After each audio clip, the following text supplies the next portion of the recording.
Let's I go. am not nervous in the slightest. um, three, two, one. Hello and welcome to TBD3B. It's Hello. episode 12 featuring our esteemed guest, Seaver. Yes. Hello, Hi, Seaver. how's it going? How's it going? How's it- Another special episode today. We are having our second guest on the podcast. We're slowly working through it.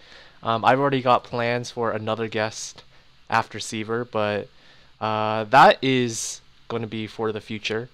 And I'm excited to talk to you, Seaver. How are you doing, Seaver, right now? Doing pretty well. It's a beautiful day here in the Seattle area. Yeah, you're Uh, how hot is it right now in the Seattle area? Like, give me a it's degree estimate. 96. 96. Yeah, Okay. yeah, Oh, wow. It's hotter than here, and I'm in Texas. Yeah, yeah. I It's got you pushing. beat as well. I'm at 97 right now, and it's gonna go up That's to a crazy. 102 in around 3 hours. Because I'm in the Pacific Northwest as well, and we're kind of getting pounded by heat, and it's not been the most comfortable experience. But luckily, I have air conditioning, and I think you have air conditioning as well, right, Seaver? Yeah, yeah. Is air I conditioning not do. common in this area? No. Oh, Really? wow. No. I can't really speak to that because I don't really go around other houses asking if they have air conditioning, and I don't know a lot of other people that do that either. But I know that I did talk to like one or two people that are working on the same team of me as me during my internship, and they're in Seattle, right? And they were talking about how air conditioning isn't like the most common thing either. That's crazy. Wait, here it's like unheard of to have not air conditioning. Yeah, Because you will literally die if you don't have air conditioning. I know. Literally. So I think it's Drop not as dead. common because this kind of heat is not very much expected in these areas of the United States, and this is a bit of a freak occurrence right now. So I guess we lucked out. Um, you're right now in Mercer Island, Seaver, and what are you staying at? Is it like a Airbnb, a hotel, some kind of shared house? Actually staying with my friend's house or his apartment at Seattle University, but I'm Oh, currently at my uncle's house. okay. So you're in Seattle for your internship then? Yeah. I'm in Seattle for the internship, which is why uh, I knew my friend was had housing there at Seattle University, which is like a 10-minute drive, 6-minute drive from the buildings there. Uh, so I hit him up, and he was nice enough to let me stay there. That's pretty convenient. Yeah, So how big Yeah, is the that's room? Is it like an apartment or? yeah. It's like so. It's got 4 rooms, 4 bedrooms, and 2 bathrooms, and like a living area, a kitchen.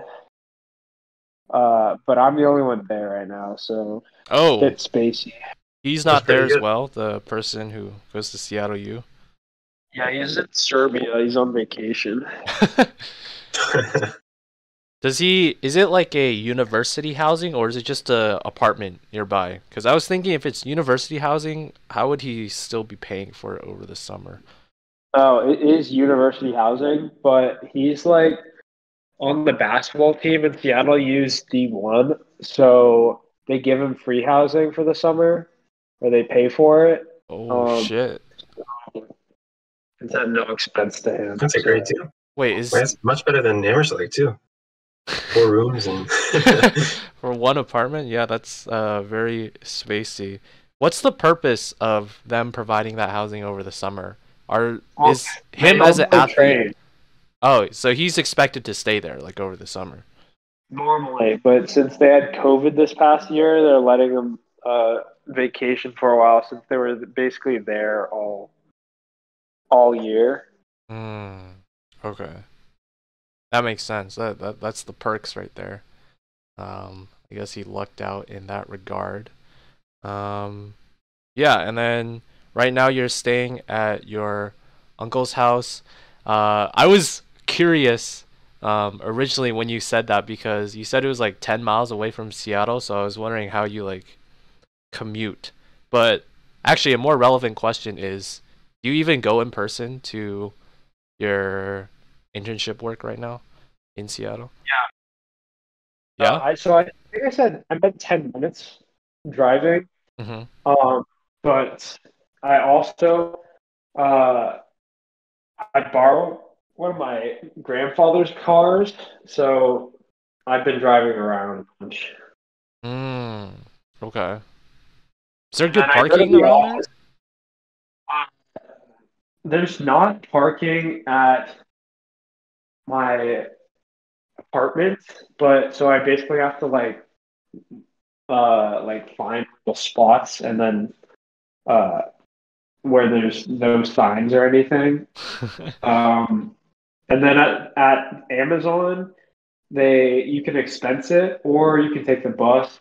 I kind of maybe drive once a week and then take the bus the other days that I go in. How long is the bus ride? That's probably like 25 minutes, even though it's like 7 minutes driving, because there's so many stops. Hmm. Yeah, that's kind of how the downsides of busing all over the place. It's more convenient, but then you have to It's sit better for there the and wait environment. longer as well. Um, do you go in 5 days a week? Because I know. Do you actually first? Do you go in 5 days a week? I go in probably like 3 to 4 days a week normally, but with the heat wave, I'm going in more because I need air conditioning. Do you not have air Mm. conditioning in the apartment? No, Oh shit. Yeah, that's pretty rough.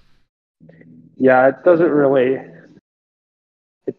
work out because it's so freaking hot right now, and it just feels like an oven in my apartment.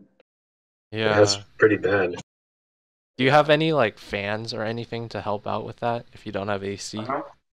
Yeah, but like doesn't really help that much because you're just blowing the hot air around.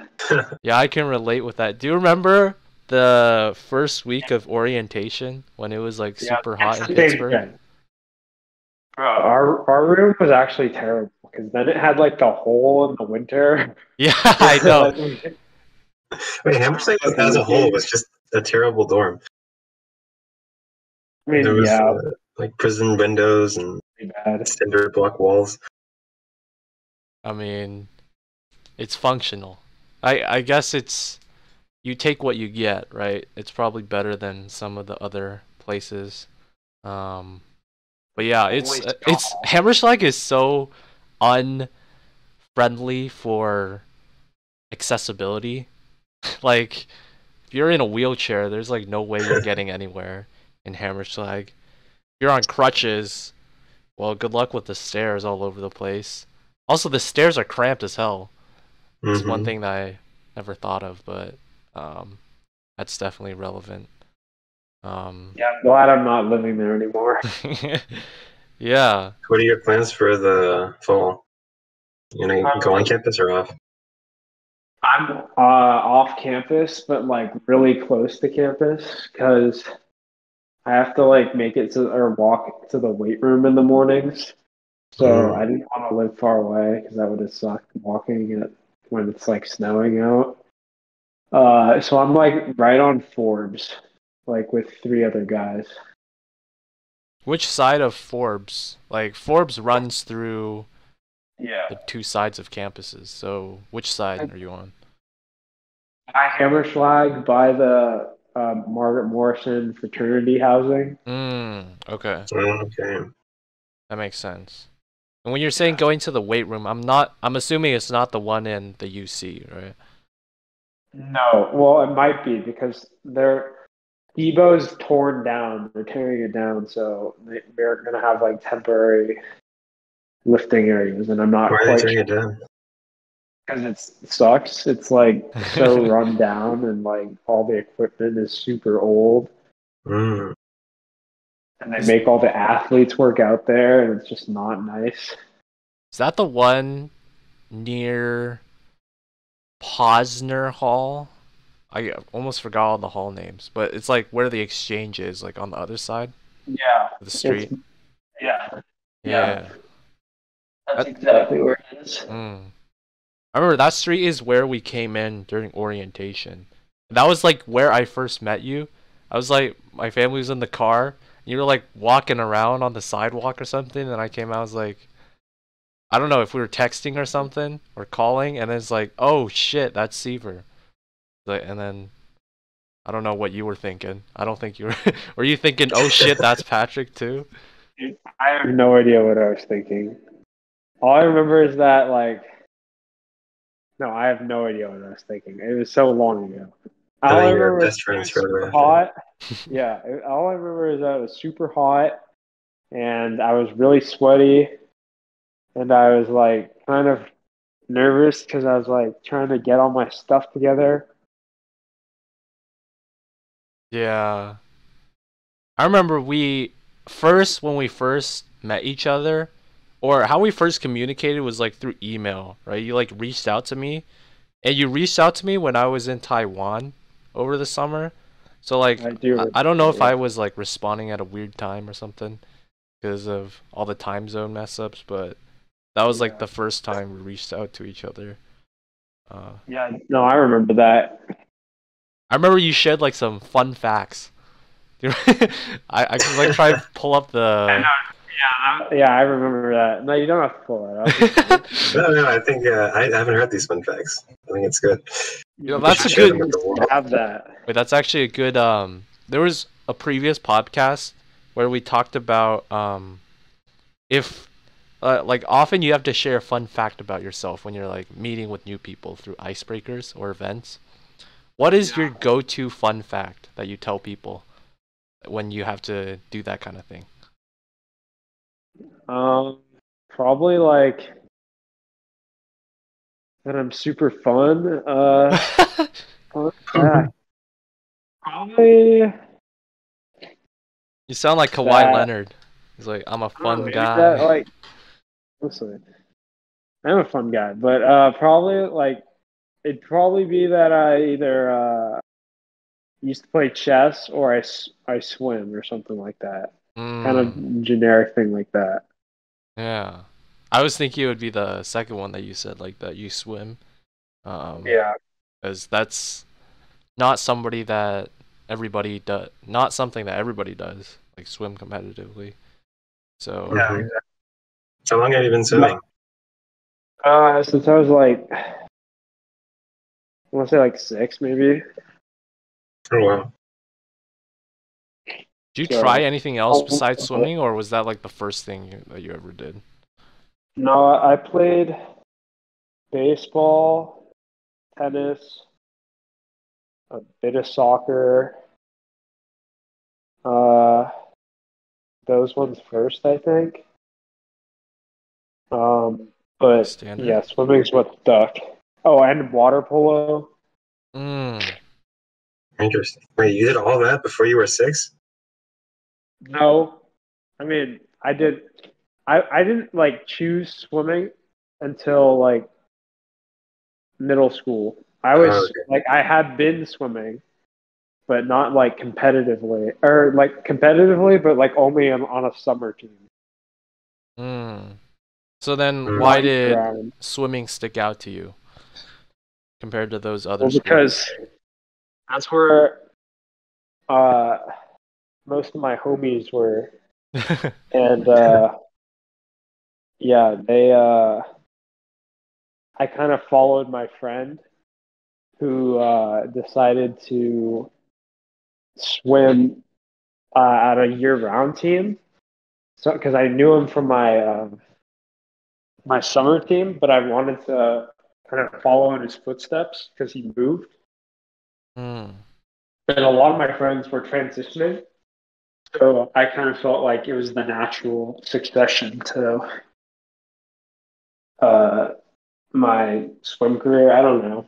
What were they And transitioning from? You said they were transitioning like to from swimming? summer team. Oh, from summer No, team. Okay. I see. Are you still friends with that friend? yeah. I mean, I have a lot of friends from swimming. Most of my friends are from swimming. Mm. That's good. That's like the it makes sense if that's what spurred you to pursue that anyway in the first place. And Yeah, exactly. yeah. What was the besides the time like spent swimming, what's the difference between doing a summer team or the year-round team? Like more Well, I mean, competitions? Are the competitions different? I mean, the summer competitions you only compete with summer teams. So, Okay. uh, and like you can't swim as many events. It's all only like short races, like 1 lap or 2 laps. Mm. Um, but so like it's only that's more for fun. Like if you're just doing it for fun, like Mm-hmm. recreational. Yeah, that makes sense.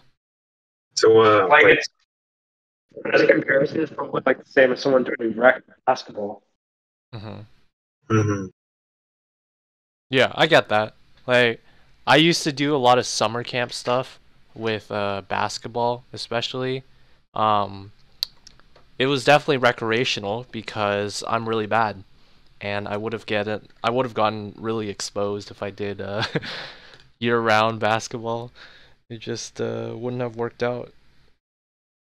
See, I never played any sports, so that's my that's my fun fact. I don't play any sports. It's a missed opportunity, man. Yeah, For you, you could have been the such a next. I can't think of a Hispanic slash Latino professional basketball player that's really famous. You could have been somebody really good. That's what I was I trying could to have say. been. Are there Indian people in the NBA? Uh, I could have been the first. I don't think If not, there's a lot of famous ones. There's not a lot of famous Asians either. All you can think about is like Jeremy Lin and Yao Ming. yeah, That's about it. Yeah. So that's more than one. yeah, that's better than the Latino lobby. Sorry about that. You could have been The there. Indians, Yeah, you could have gotten in there. Satnam Singh, the only NBA Indian basketball player ever. Ever? I think so. Oh shit. Yeah, you really could have gotten in there. Missed opportunity. Yeah, you got the height. Yeah, I've been every time, man. I meet somebody new. The first thing they ask is, "You play basketball?" Well, that's the I have to say standard no. thing. Is I that hang my head your low in shame. is that your fun fact too? I forgot if that was like that you say you're What? like That I don't play basketball? that could be a fun fact. I mean, I mean, I for don't remote know. work, that's not a very fun fact if you're remote because they can't see how tall I am. Okay, what makes a Hi, what's one your fun fact? I don't play basketball. And you what can't see how makes tall I am? what makes a fact a fun fact? You're saying that it doesn't count as a fun fact. Why wouldn't it count as a fun fact? It's not very fun. Okay. So what's your fun fact then? Seaver, imagine you first met, okay? And it was remote. And you're going around asking, like Amazon. Think about when you first introduce yourself to your team. It's like, give a fun fact about yourself. And the fun fact is, I don't play basketball. Is that a fun fact? It's kind of a lack of a fun fact. Seaver, I you don't need know. to be on my side here. Like, I'm just saying, it's a kind of, I would say, it's a kind of fact that you could say about yourself and it'd surprise people, right? Because that's automatically the thing they'd assume of you. Very many people And are then you just Amazon. surprise them with a fun fact and they'll be like, oh, okay, this guy is not like a normal tall person, you know? I don't know what normal tall people do if they really play basketball, but I'm not part of that group. I'm sure there's plenty of people at Amazon that don't play sports. You know? Yeah. Did you have to do that? Like, go around and say a fun fact? I don't think I had to do that when I was introducing myself. Or maybe I did. No, I just described like the most basic shit. we had to write something. We had to like write a letter, like an intro. Oh, yeah, I You remember have to do that. that too. Yeah. What'd you talk about in yours? Seaver, you go first. Just like that I'm like super excited to be working on the team and uh, swimming. I Did you told them say? I swam on the Carnegie Mellon team and Did you mention chess? yeah. Um, yeah, I did. Oh, Did you play chess competitively? Yeah, What was I'm your rating? 2100. Oh oh shoot! shit! No way. Whoa, we got a Beth Harmon except male. Crazy. And when was Yeah, no, this? When you like peaked at 2100? like eighth grade. Okay. Oh, you're like a little savant. Yeah, I haven't played in a while though. Wait, isn't 2100 like grandmaster level? No, you have to be like 27, 2600 Okay. normally. Is it some kind of master level? Like, isn't there Uh, IM It's like candidate master, I think, is the. candidate master? yeah, I mean 2200 is national master. Hmm. You're almost there. That's Yeah, crazy. I mean that's like crazy good. Well, if I started again, yeah, I could maybe get it, but it's a lot of effort to practice and train and stuff. Do you And actually think you could get back to that level if you like tried training again? yeah, for sure. It's just I don't really have any. I don't really want to prioritize it right now. I have other things Mm. that are Hmm. more important in my opinion. Mm-hmm. What was a Yeah, typical like training regimen for chess? You just like read books. My only like connection is the Beth Harmon. yeah. I mean, no, you have to do like tactics, read books, um, play like practice games, study opening lines, end game strategies, that type of stuff. Yeah. Do you study other people's games also? Oh yeah, yeah, of course. Like Um, famous games, probably. yeah, That's pretty famous and crazy. recent games. You just like look at what the best people are doing. I used to be pretty into chess, though also not very good at it. But I did like a chess camp once over the summer, and I think the indication for me that I was not really actually that into chess or not that good at chess was the highlight of the chess camp was when we had recess instead of the actual chess. So I think that was the early indication for me. But um, I mean, in the chess camp, we like played against other kids in the camp, and we like learned lessons. And I also still have like a lot of books about chess. Well, not a lot, but I have a couple books. It's like fundamental openings and like chess tactics for noobs and stuff like that. So there's like a lot of resources you can do, and Exactly. yeah, I just never had the drive, I guess, to after the chess camp to really continue going with that. Yeah, no, not for everyone. Yeah, I I've really like. like it though. Mm. Do you still keep up with chess? Like games that famous people are playing, that kind of Um, thing.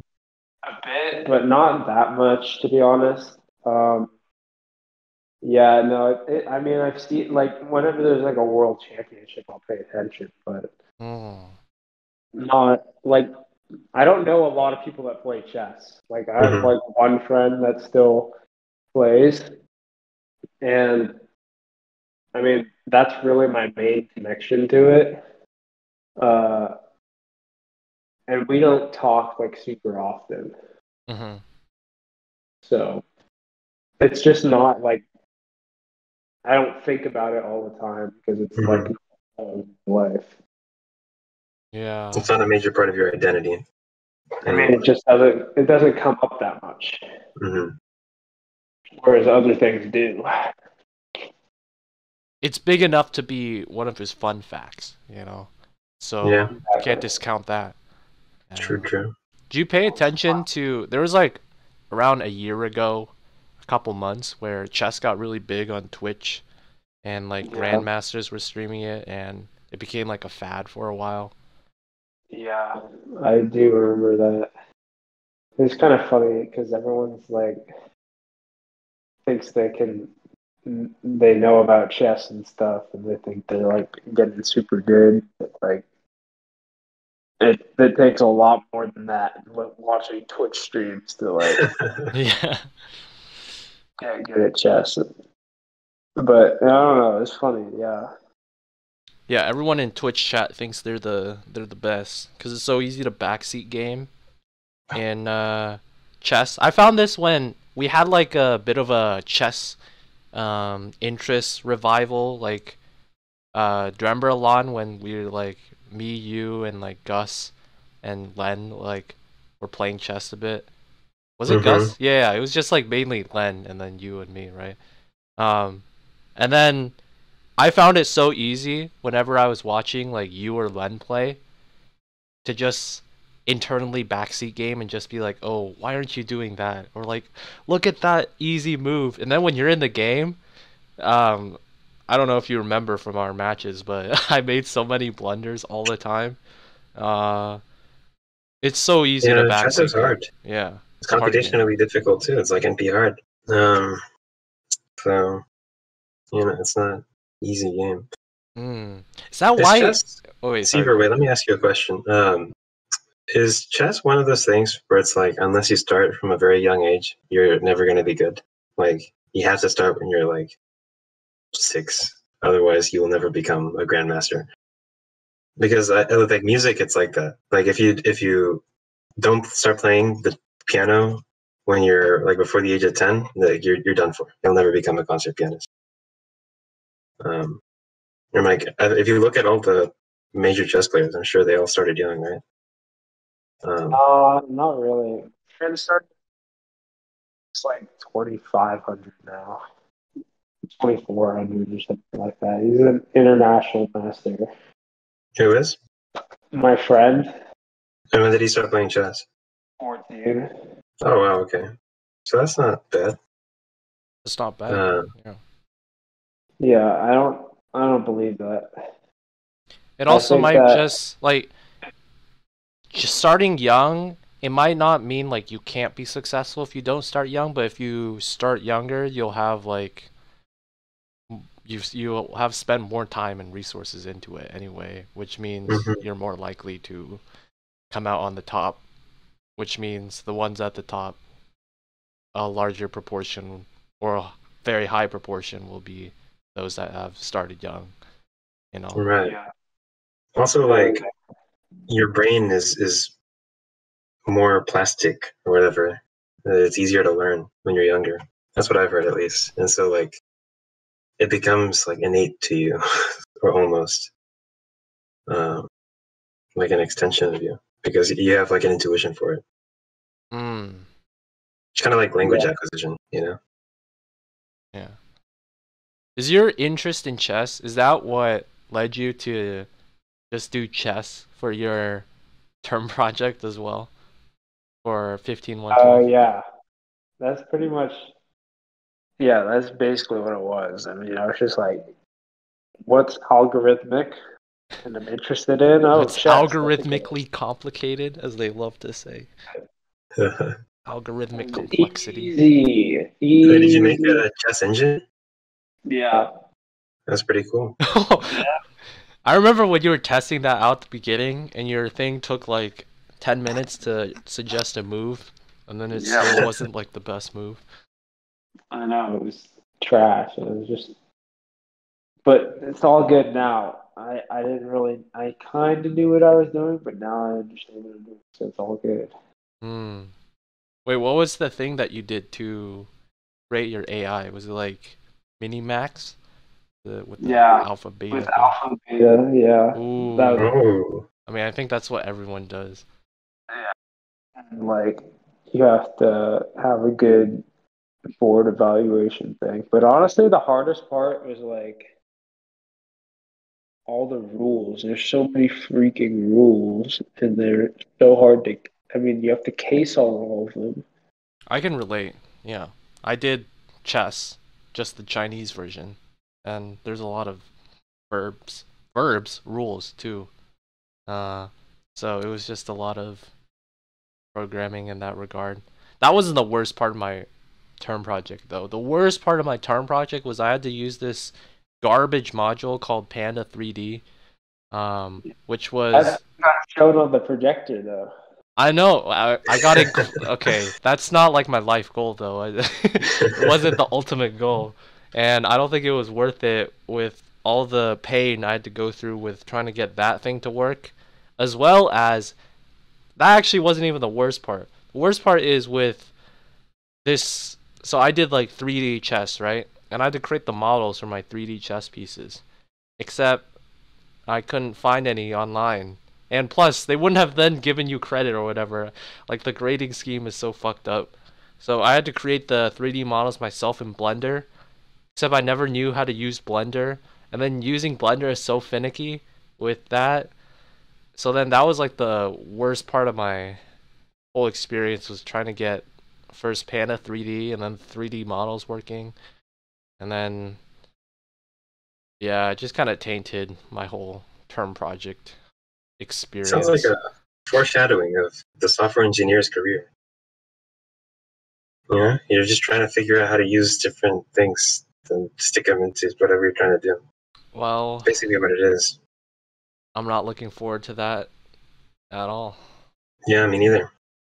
I guess it's a good pivot because we can start talking about the.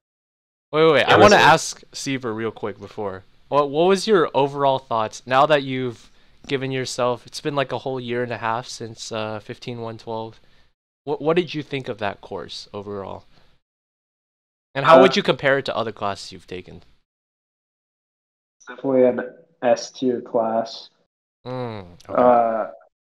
It's probably the best or the most helpful programming course I've taken.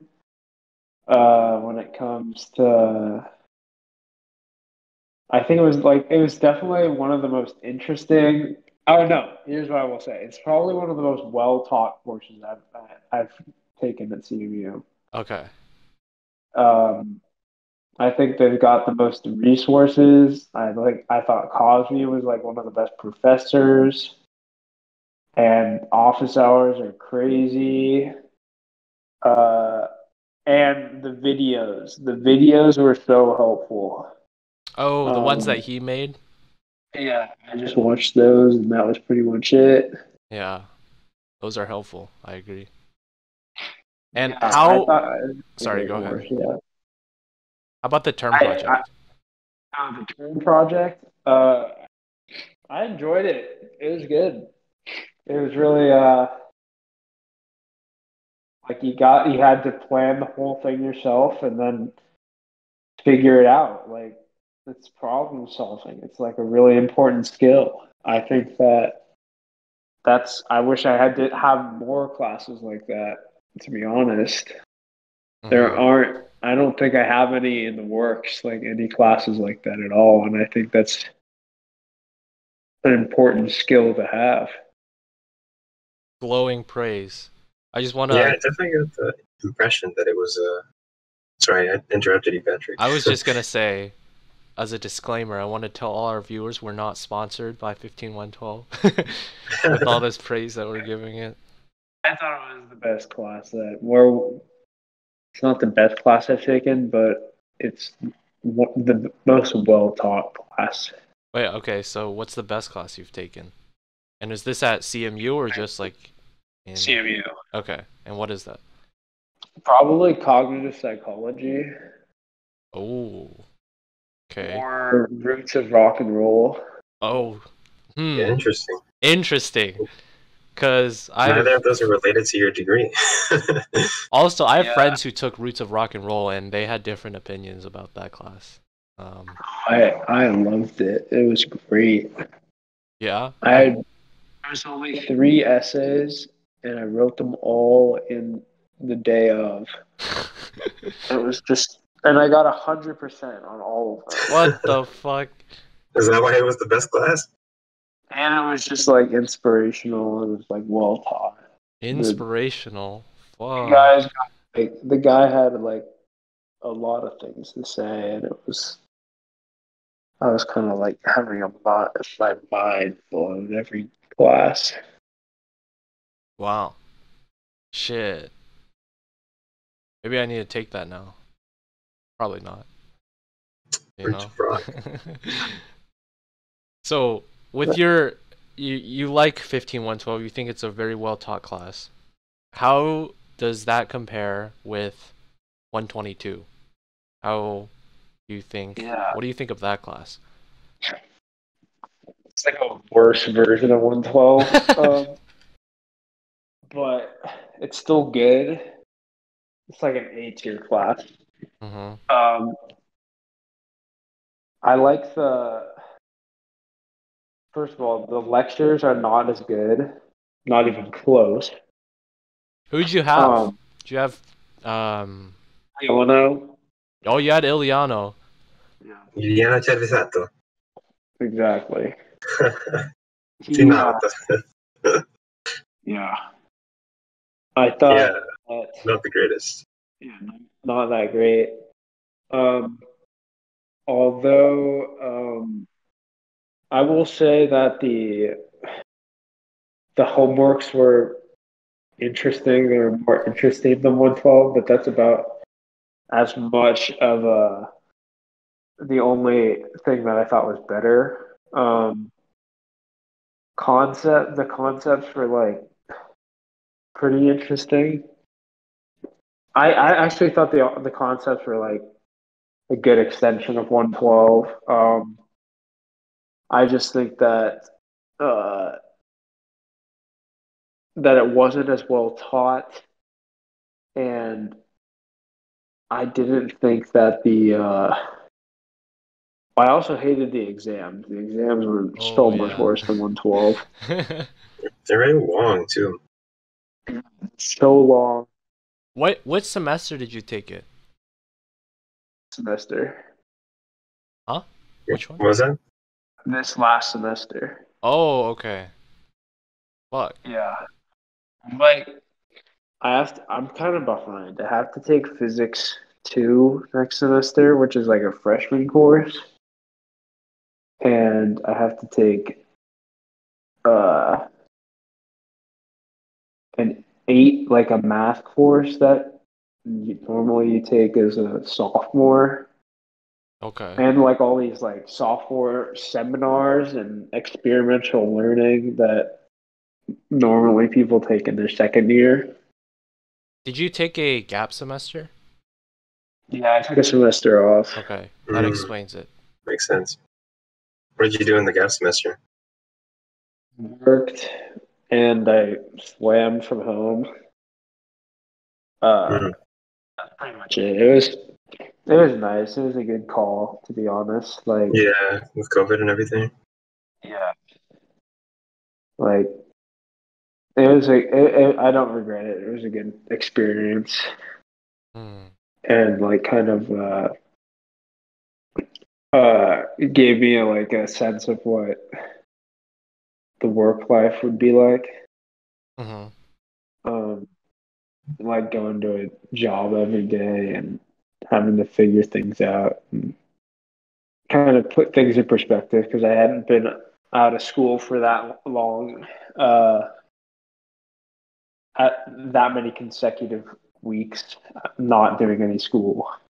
Mm. Mm. What did you work? Like, what did you do? I built like electronic controllers for like motors and stuff like that. Hmm. My sorry, um, my neighbor works at a control firm, and he was kind enough to let me help him out, and he kind of took me under his wing and showed me the ropes, and yeah, I had a great learning experience, learning about like hardware and how how uh, how like all the relays and the logic works on a Mm. different level than in software. What kind of controllers were these? Like game controllers, TV remote controllers, Motor? motor. So like what What kind kind of of motor? controllers? A motor. Yeah, but what kind of Yeah. motor? Like car motors or like I mean, like a lot of stuff. Like it powered a bunch of like. There's one that was like in a brick factory. There was one that was in the ones that I had to do continuously were like these propellers for they're like distill mixtures for THC or no CBD, I oh think. fuck. All right. Oh, wow. Um, and I'm trying to think if there are any other ones. Those are the ones that I hit off the top of my head, but yeah, they were. I don't know. It was a really great opportunity.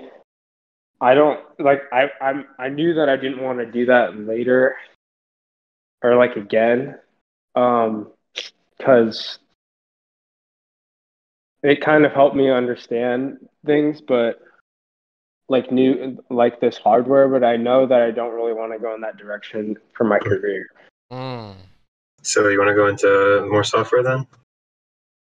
Uh, I don't know. I like what we're doing right now, but I don't really see myself doing it long term. Because I don't really like looking at a computer for hours Mm. on end. It's not really my thing. I realized kind of hurts my eyes, and I also don't like doing like that type of research. Like my favorite part is like when the thing actually. That's like a tiny part of the job. When the thing actually works, that's what you were saying, right? Yeah. Yeah. Yeah. Yeah, I feel that. And but the main thing is just like I don't really like sitting at a desk all day. Mm-hmm. Not really. Like I prefer like interacting with people and working with people and talking to people. And I think that I like especially for software, like I'm more productive if I'm not talking to people. And I'm just kind of like in my zone unless I have questions, which obviously I have like tons of questions during work. But uh, like when I'm actually piecing it together and making the connections between concepts, like I do that by myself. Mm. So, and honestly, like I'd rather be like interacting with people on a daily basis more than I am at Amazon right now. So would you Yeah. prefer more like a product design kind of role, or like what do you have in Yeah, mind for your career?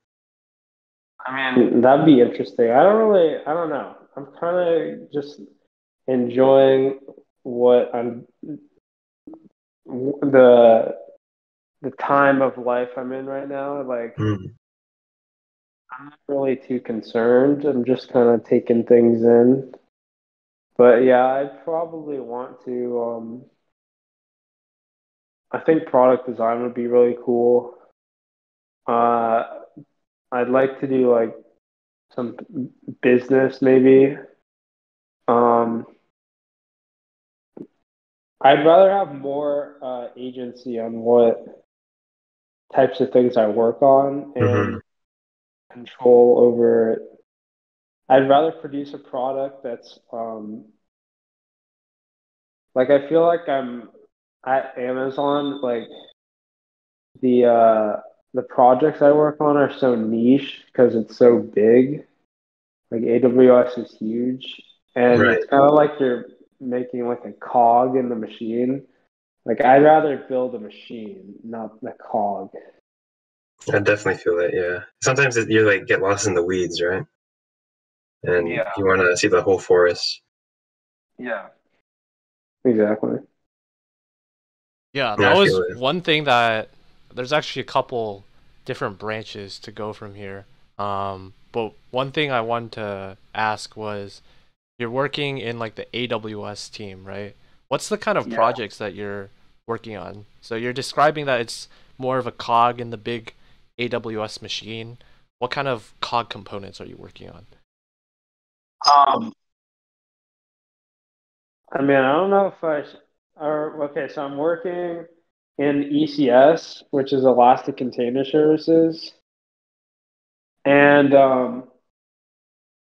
basically, I don't know how much you guys know about containers, but it's essentially like self-contained code programs, like all the packages and stuff, and all the dependencies and stuff like that. Mm-hmm.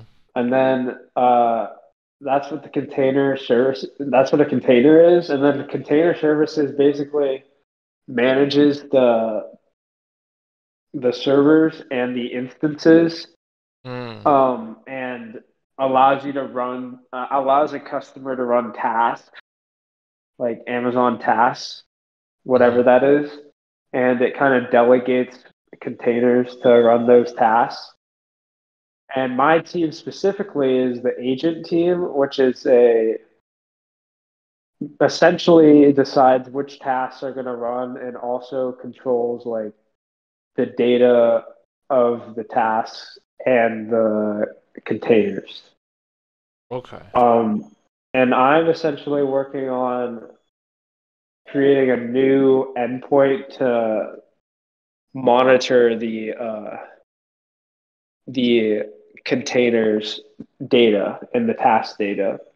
So I don't know if you've used like CloudWatch or like Datadog or something like that, but all No. those services, uh, they ping the it's called the task metadata endpoint, and I'm creating essentially a new endpoint that'll function with more features. Uh-huh. Goddamn. Fuck. uh, Yeah, it's So very technical and like the common person, it takes forever to explain. yeah. yeah, I feel that. I We're tried not, explaining to my parents what I do, and I can't. yeah, we're not even common people, as in we have at least a background in technical stuff, and I was a little lost already with what you were Yeah. saying. So, one thing that I wanted to ask is there's a common perception of Amazon. Actually, I don't know how common it is, but it's common in some forums that say the work-life balance at Amazon is really bad. Uh, my team, I currently don't get that perception with, but most of the comments that were saying these online were generally talking about AWS teams. Did you kind of get this feeling with the team that you're working with, or do you feel like they manage their work-life balance pretty well as well? Like there isn't an influx of work that they're always doing, or that they have to deal with. My team seems all right. I don't think they're super overworked. There might be some days where they're like struggling to get something done, I think. But really I think the all the teams that everyone wants to go on like Alexa, Wait, people like want to go on the Alexa AWS. team? Really? Yeah, all these like yeah, because everyone wants the like front end products that Amazon's famous for. Like Ah. those are the products that are like cutting edge that Amazon is like they're like everyone wants to go to those because that they think that that's where it's like the most interesting and they can make more of an impact. Hmm. But as a consequence, it's like very. I think so. What my mentor said, my circles mentor anyway, was like, yeah, it's pretty much it's way more cutthroat on on those teams that have this competitive edge to it because so many people want to work there. So they have to keep a higher standard than some of the other teams. Interesting. That's interesting. It's like completely contradictory, or not completely, but when talking with people within my team and surrounding teams and like our organization, like the bigger umbrella team of our smaller team, a lot of the people were talking or making fun of like the Alexa teams and like saying how you wouldn't want to work there. Maybe they were referring to that competitiveness, but the kind of feeling that I was getting from that was they thought, I don't know, they were painting those teams in a negative light. So maybe they were talking about like that competitiveness. I'm sure that the people that aren't working at Alexa don't, or like, I'm sure if they wanted to work at Alexa, uh, or I forget what I was going to say. I'm sure that they would go there, or they would say that they didn't want to work at Alexa, or else they would like apply to work there or something. I don't know. Yeah. That's funny also because AWS is like a behemoth, right? That like the world runs off of it. So Yeah. I find it weird that people wouldn't want to work there. Yeah. Exactly. So that's something I found interesting. Maybe it's just isolated to your team because I kind of got that feel. Actually, I don't know if I got that feeling from my team, but just from common sentiment, I mean, it feels like AWS is one of the more interesting parts of Amazon, at least on the surface level of what they're doing. Like my development environment is like hosted on AWS. That's where I test my code. Oh shit. Seaver might push something and then you might use it, you know? Yeah. Some point in the future. What if you push something and then you use it in the future yourself when you have to use? Is it public facing enough that like you as a customer would maybe someday use it? Yes. Oh. Oh. Okay. That's pretty exciting then. Yeah. I mean, that's kind of like pressure too, because Everyone get hyped. Keep out task metadata okay, and calendars. that is pretty exciting. Reminder. You were saying that your mentor from Amazon Circles told you about this stuff with Alexa. I didn't sign up for that, the Circles program. How's that been so far? Well, Wait, actually, before you say that, what is the Circles program? Right. What is the Circles program? it's like an affinity group program, and I got matched with another SDE, and they kind of just like get you accommodated to Amazon and kind of talk about what it's been like working there, kind of showing you the ropes, what the culture's like, and maybe give you suggestions about what you can do during your internship to get a return offer, that type of stuff. My mentor works on the enterprise access team, which is like solely internal facing work. So as you can imagine, it's a lot less pressuring. Yeah. He referred to his work as boring, and he liked it because it's a lot less. You don't have to work like crazy hours or anything. Yeah. And you still get paid like very well. Yeah. Like, I am assuming for wait, I'm actually curious. He said he described his own work as boring, but he still liked it. That's exactly what he said. Interesting.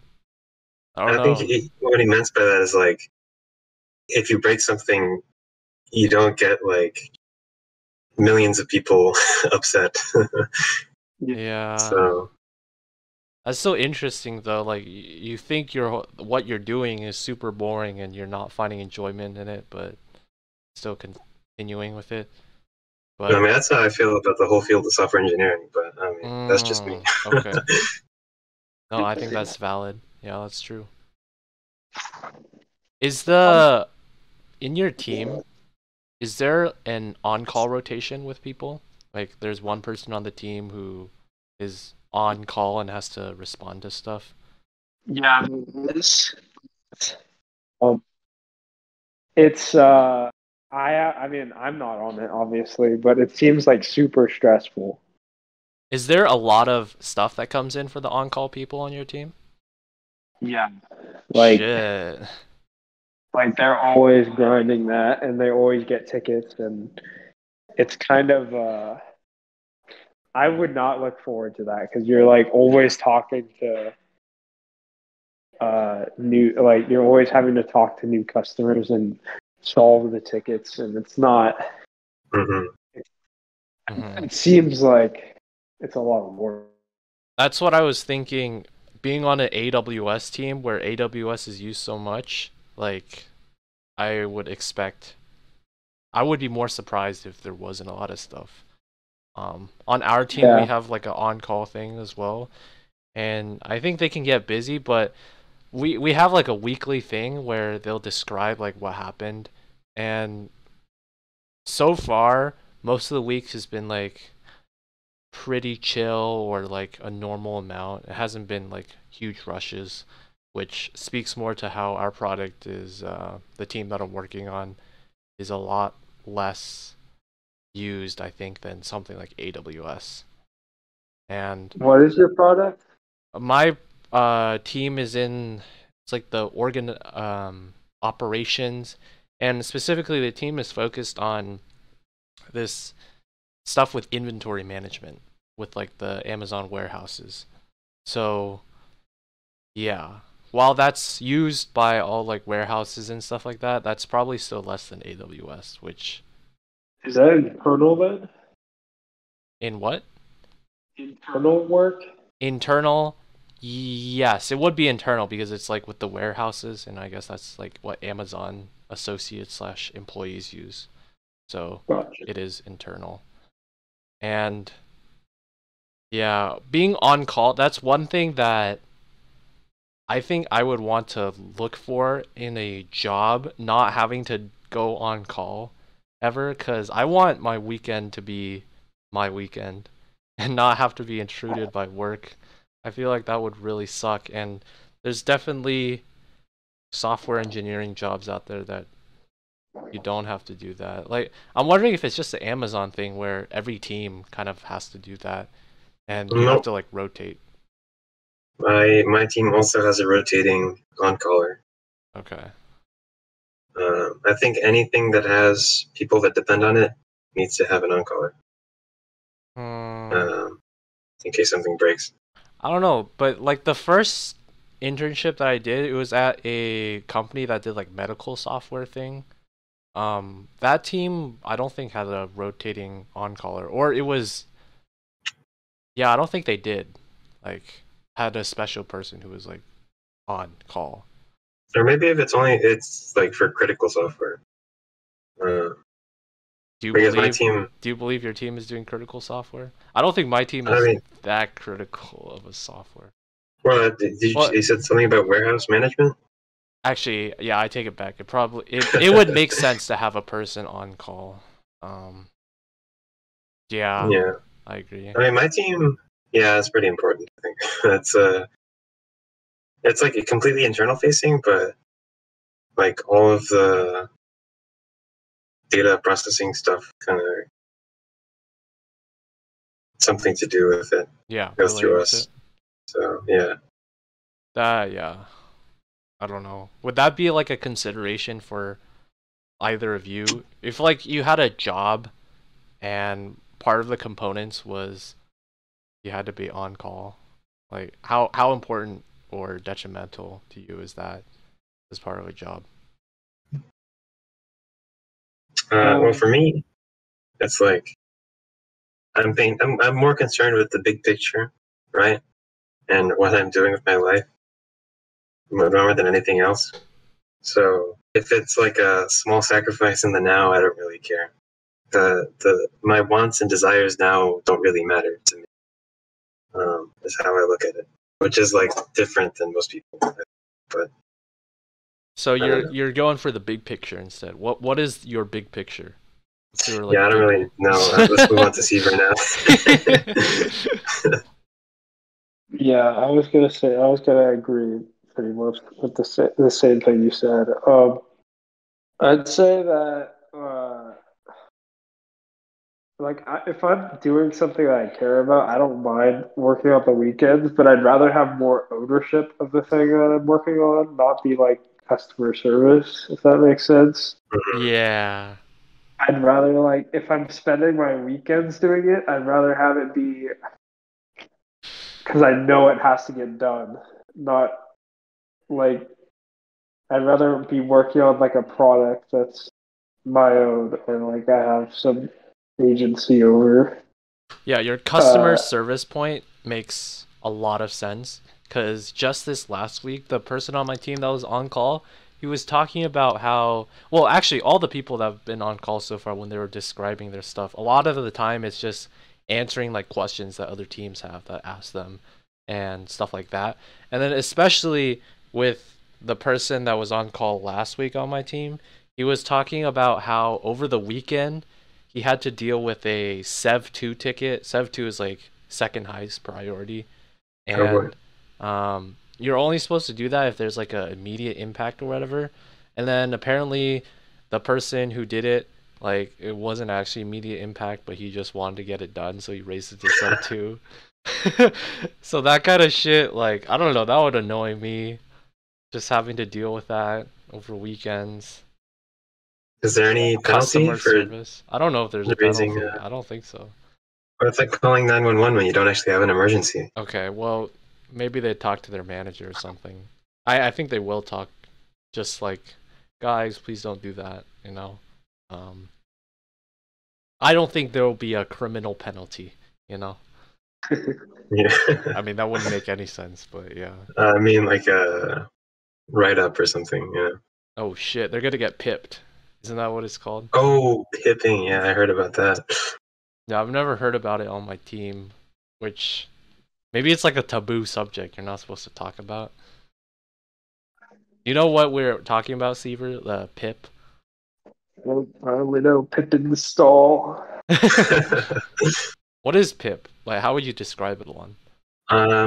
So I mean, I'm an outsider, so I don't really know if I can describe it that great, but I guess you guys don't know either. Basically, Amazon like shaves off the bottom of the barrel. That's not a really good way of putting it. They basically, the underperformers, they fire them every so often. And so they have like a big meeting of the managers, and they identify the people that are underperforming, and then they go to the people that are underperforming, and they give them a bunch of super hard tasks to do. And they're like, if you can do these tasks, you get to stay with them.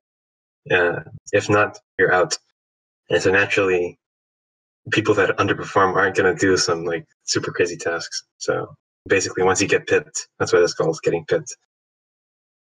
Um, you're on your way out the door. Shit. Yeah, and that's the kind of stuff that I heard with the AWS teams. So, if you haven't heard of it, then I don't know how prevalent it really is. It might be with a few isolated teams, and then those people go online and broadcast really loudly about how annoying it is. So, you never know. It's just for performance improvement plan. I just looked it up. How did it become a verb? Performance improving planning. Yeah, well, if you Plan. get hit with the Amazon pip, you just got pipped, you know? Okay, sure.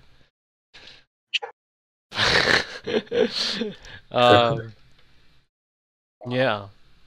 I want to circle back to what you were talking about with you taking a gap semester.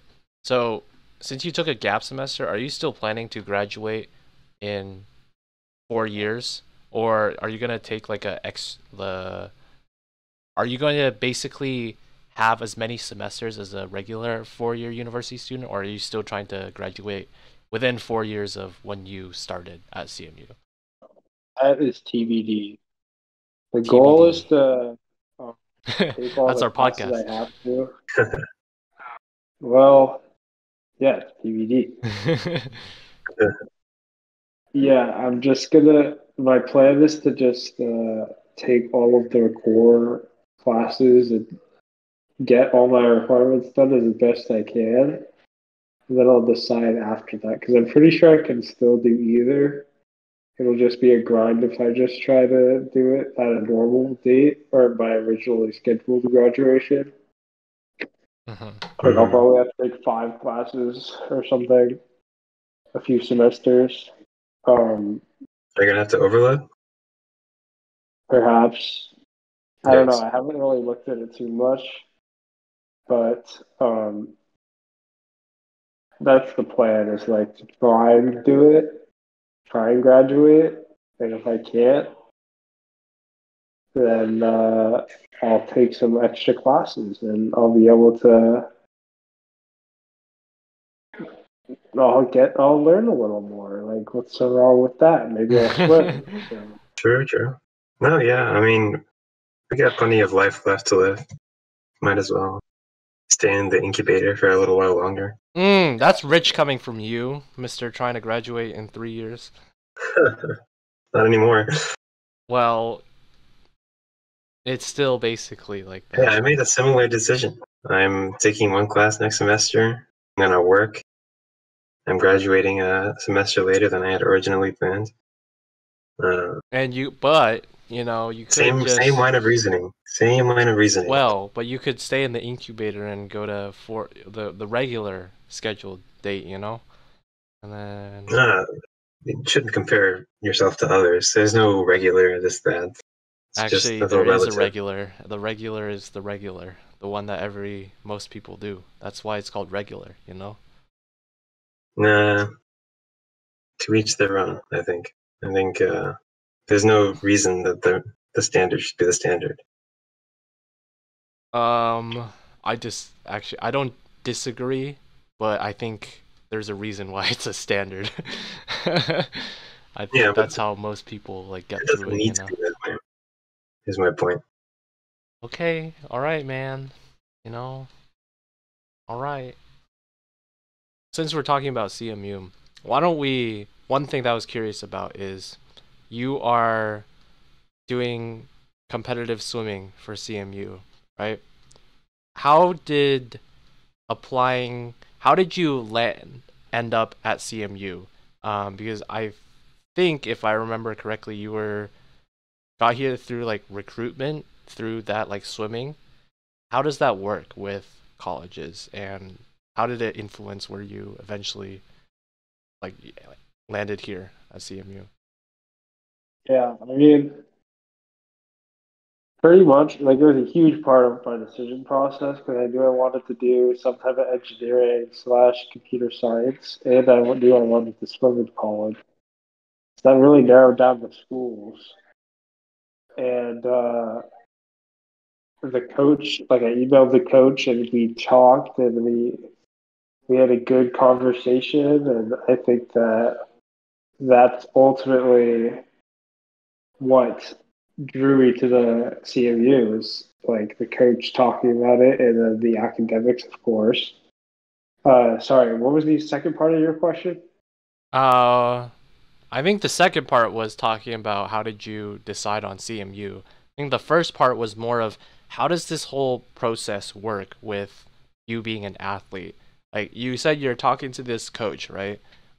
Did you have to still go through the normal application process of submitting an application on the Common App? Was like some parts faster because you had like talked to the coach? Did they help you get in, stuff like that? Okay, so I don't know how much he helped me get in because like we talked once and I never said that I would go to CMU beforehand.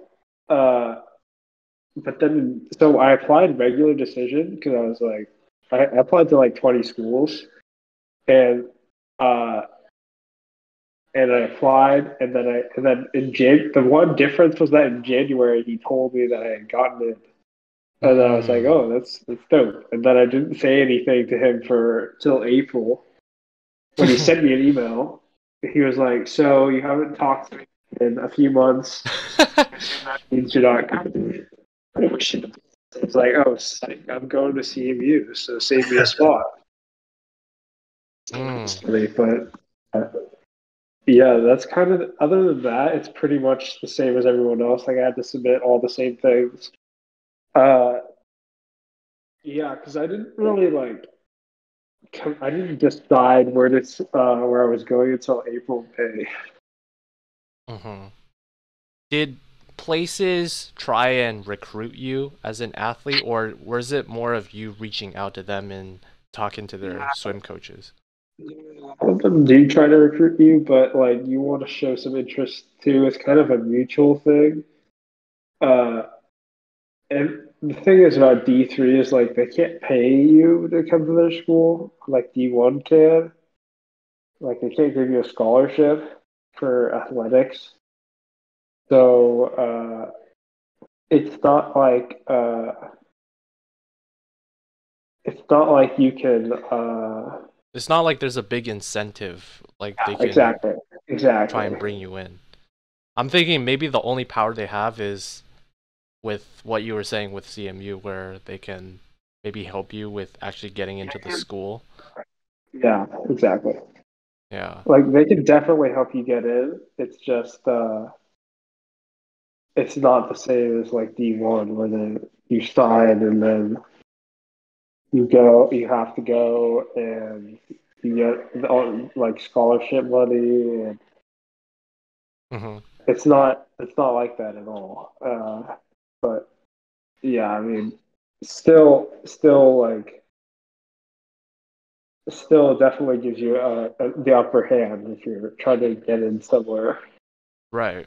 So you said that, I think you said before that you had looked for schools that had the mixture of both good academics and would give you the opportunity to pursue swim. So, like, were all of those 20 schools that you mentioned that you applied to all kind of focused on these two criteria? All of them. All of them. Okay. Wow. And was there like a restriction to you being, because you were saying CMU is like Div 3, right? Were all these schools like the same div, or some higher, some lower? Was it restricted to Div 3? Um, and was Div 3 just because your level as a competitive swimmer before was like around Div 3 level? The thing is, so I applied to D2, D1, and D3 schools.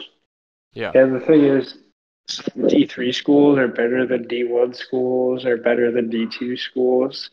It's really depends on the school.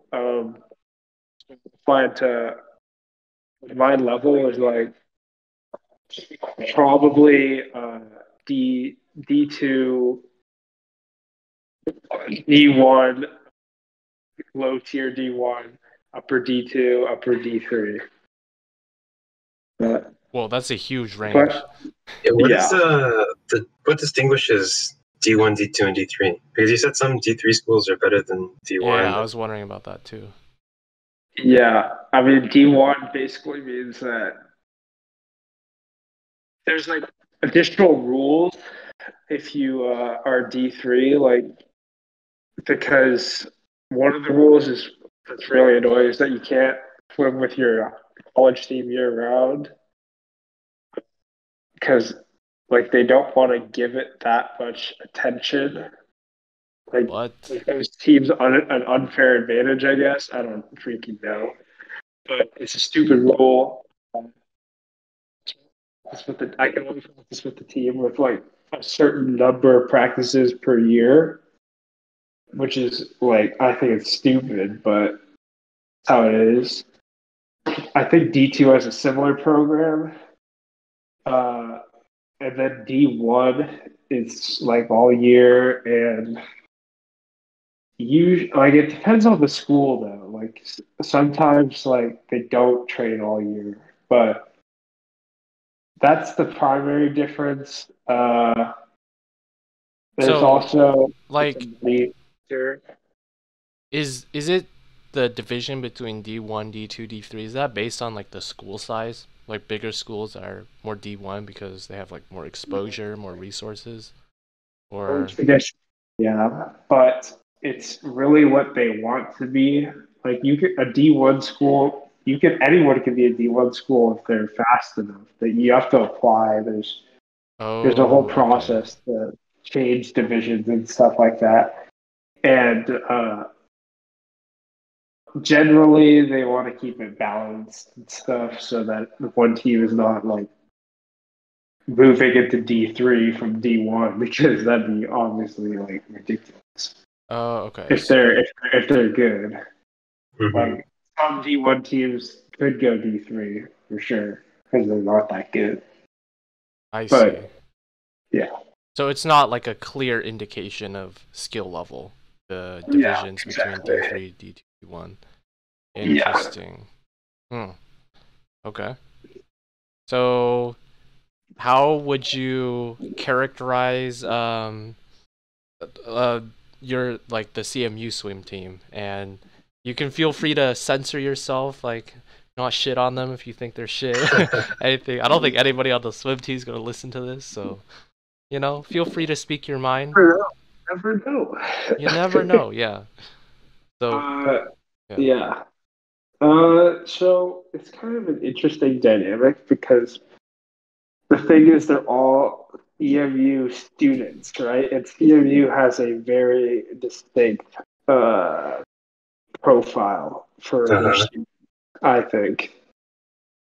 And so they're all really smart, obviously, and they're very disciplined, is the other thing. Not all CMU students are disciplined, I've found, but if you're on the swim team, you have to organize athletics as well as your schoolwork. So I think that added program, uh, incentivizes you to like be on top of things. Uh, Not to say that other people don't have that, but a commitment to some level to a sport like that has practices twice a day is it requires a certain amount of organization and discipline. Uh, but personality wise, like there's some interesting characters on the team for sure. Yeah, they're quirky, is how I'd put it. Like I'm also like some of the I'm.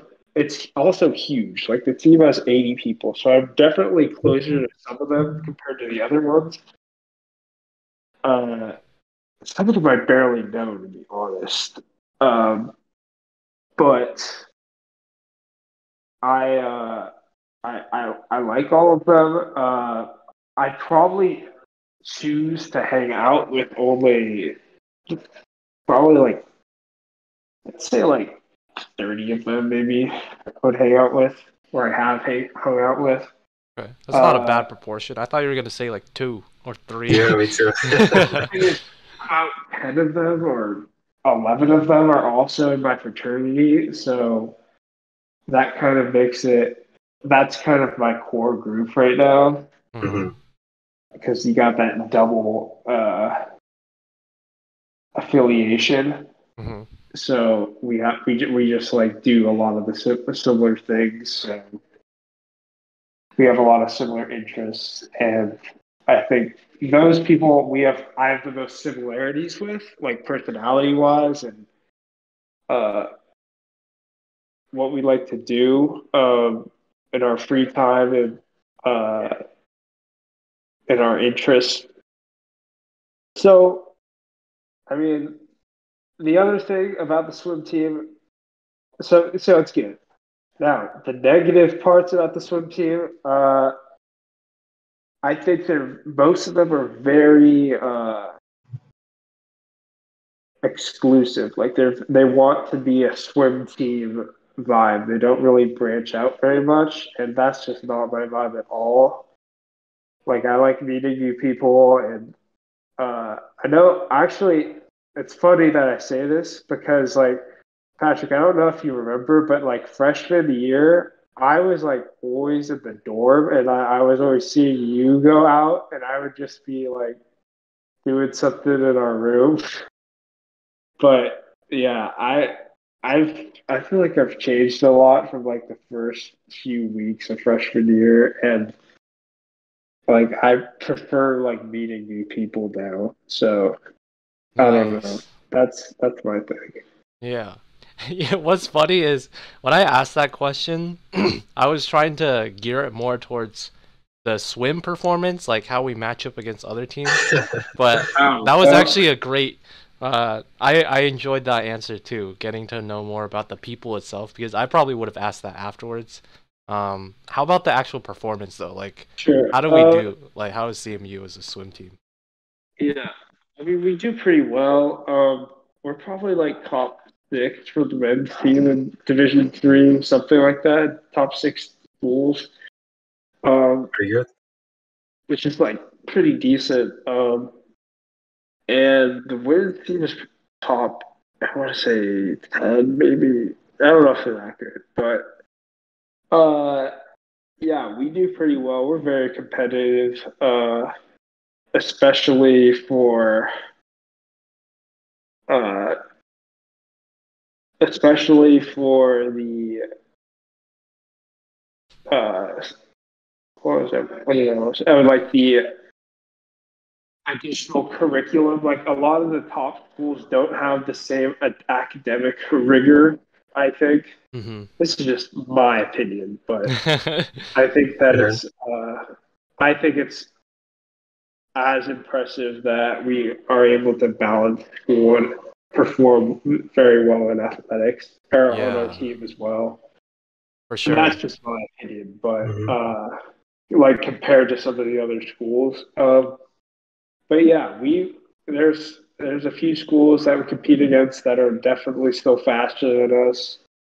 But our every year our team gets faster, and we have a really fast incoming class of freshmen. Oh, So who knows? Maybe exciting. we'll, Number yeah. one incoming. I mean, we'll see. We'll see. What events do you do? Is that the right question to ask? Like Yeah, what strokes? Yeah. yeah. I swim 100 and 200 breaststroke, a little bit of 200 IM. Uh, yeah, that's pretty much what I swim. What is IM? Uh, yeah, that's like my third event. My top two are 100 and 200 breaststroke. What is IM though? What is IM? Yeah. Oh, sorry. Yeah. Individual medley. It's all the strokes. Oh yeah. Wait, I remember. Yeah. Oh yeah, that's right. You came to my. I came to one of them when it was Yeah. at CMU. I saw Yeah. the videos. I sent them to you too. I like recorded videos. I won. I won that. Yeah, you won. I was cheering you Oh, on. That was congratulations! awesome. Belated congratulations. That was awesome. That was Yeah, a good time. that was a good time. Yeah. It It was was. back on fucking campus. I miss that. Yeah. So we're You guys haven't all. been there, huh? Huh? Hmm? You haven't been there in a year. Yeah, well, Elon has. I Yeah, haven't. I was Oh. technically there. I was off campus. I never really went to class because it was all remote. But I went to the gym occasionally. Yeah. Occasionally. I thought it was pretty regular. This Yeah, three last. times a week. Yeah, Uh, that's pretty regular. So, um, yeah, uh, I want to like really emphasize. You were talking about how CMU has a good academic reputation. So then all the people on the CMU swim team, they've got this humongous task of balancing between swim activities and the academics, and that is something that I really admire. Cause mhm. yeah, I don't know how the fuck to do that with the academics being can be quite taxing, and then having to balance with swim as well is very admirable. Very How many hours each week do you spend swimming? I'd say it's probably around somewhere around like 18, maybe 16, 16 Oh maybe, wow, something like that. it's like a part-time Uh, job. yeah. it's definitely I more think than TAing. It's more Hmm. depends hours. on what class, probably. I don't I'd know. say 112 is probably. It's 112 is probably. one of the most, like, I think, like, hours you have to Yeah. spend, and I still didn't spend like consistently 16 hours a week, I don't think. So Really? yeah, I did not. Then again, I'm not the best person to say, because I did, after like the first half of the first semester, Yeah. as a TA, I basically made it so that I would do like as few stuff as possible, or aim to do that. Like, I don't know if that's actually maybe more of just the last semester I TA'd, or this part of the second to last semester as well, because like, um I had a particular strategy here. Uh, Actually, here, I think that was most relevant in the second semester ITA when it was online, because like there just wasn't a lot of incentive for me to do it. I'm spending time doing this stuff, and then I don't know. It's like I could use my time doing other stuff. And then I did a little bit more maybe in the last semester, though really barely anything more than the second semester, just because I got paid a little more. Because the minimum wage in Oregon was like, I get paid that, which is higher than what I would have gotten paid in Pittsburgh, like a whole $1.50 more, which is not bad. So I did spend a little bit more time in that third semester when I had that changed. But I would say overall, I'm not a good representative, because I definitely didn't max out hours, and like I tried to keep it low commitment as I could. But the whole point I was going with that is that 112 on average, I think, is one of the most time commitments as like a TA compared to other classes, because I know um I have a friend who applied to the 210, and she got accepted as a TA. And when she was talking about like with whoever was interviewing her, she like talked about her experience because she TA 112 as well, and the person who interviewed her, who is a 210 TA, was like, "Oh yeah, 210 TAing is a lot less than 112," and I feel like if you can compare that with like other classes, I bet so too. I can already see that also with the effort that some other TAs do. Like, I don't know if I've said this on the podcast. I think I always kept it off podcast, but the 213 TAs, like, they kind of annoy me in how little they interact with Piazza. Like, there's just so many questions there and they never answer any. And it's like just there, and some of the questions aren't that bad, and nobody gives a shit about answering questions. And that kind of frustrates me, and I was like, I don't know, fucking annoying. I'm Yeah. ranting here. No. Well, I was gonna say, I know Mason does. He teaches. I mean, he's on the swim team. He's also in my fraternity. He holds like a leadership position, and he's TAing. I think 150, Oh whichever the shit. functional programming Yeah, one it's is. that one. I know Len does it too, but Dude, what the fuck? there's no way that he would be able to do it if there was like a ton of hours. I think it's like I would do that, but like 112 is too much. I can't. 112 is definitely too much. Like, when I took, I think a lot of the CS classes, like, are probably more hours than like it's definitely more than like micro if you took micro. Because I think the micro TAs like Yeah. had to do jack shit. Like, it really My wasn't that. friend, It can't be that bad for the micro TAs. I lived with a guy who was a micro TA, and he pretty much just went on grade scope and just checked boxes for hours, and that was it. I know. I mean, Yeah, that's it kind was of like hella soul fun. crushing work. That's one of my least favorite parts of TDs, grading, yeah. was grading when I had to do when we had to grade quizzes and fucking midterms. Um So are you doing it again? no, I'm not. So I should clarify. I did it for 3 semesters. I'm not doing it again. Why did Tired. you stop? Why did I stop? Because I don't want to do it anymore. It sucks. It You don't doesn't. want to It doesn't branch out? suck, but I don't want to do it anymore. I'm glad to not be doing it. You could try a new class, you know? Apply to be a 213 TA, you know? Well, I mean, I don't know if you heard it, but I was going on about how 213 TAs suck and they don't answer your Piazza questions and shit like that. Yeah, you And, could change, you could turn it around, you know? well, no. I'm not that kind of no. uh, that takes Yeah, it effort. takes some initiative. That takes Yeah, you effort. Did you hear my whole thing? I was talking about how 112, I put in not a lot of effort, right? Well, yeah, that's because it wasn't fulfilling work. But you have a goal in mind. How is You're- 213 TA more fulfilling work? It's Oh, actually no, probably worse. Like the amount of debugging you have to do with C questions is gotta be even worse. Like No, but I you know get that to- you get myself. to The turn kind the of class around. questions That's I not the bring to big office picture, though. hours, the kinds of questions I bring to office hours, I would hate if I was a TA, because they're terrible to answer. It's not like simple. It's like helping them debug, and I really do not want to do that. So That's so funny. that is not what I want to do. Alright, No, fair. You could TA micro then, you know?